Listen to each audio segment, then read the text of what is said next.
ឆ្មា4ហ្នឹងមានតែឆ្មាមួយដែលវាចូលចិត្តស៊ីរបស់មនុស្សដែរគឺម៉ែឆ្មានេះអាហ្វូហ្នឹងវាចេះស៊ីបាយត្រីសាច់អីទាំងអស់របស់យើងណាមានហើយមើលម៉ាក់ខ្ញុំកាលពីព្រឹកមិញគាត់ដាក់បាយឲ្យឆ្មាខ្ញុំឃើញកតិចបាយខ្ញុំដឹងហើយ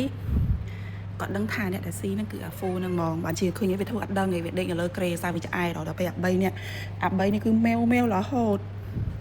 ទៅចាំដាក់ឲ្យ3ហ្នឹងគឺស្អាឪនេះអាមួយនេះវាអត់ចេះស៊ីបាយទេ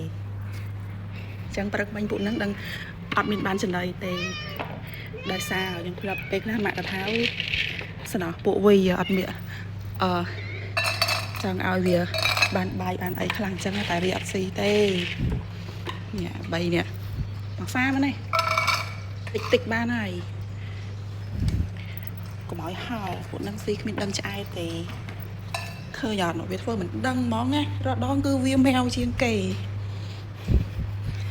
ព្រឹកមិនឲ្យស៊ីបាយច្រើនមែនហើយនេះហើយដល់ពេលវាចេះ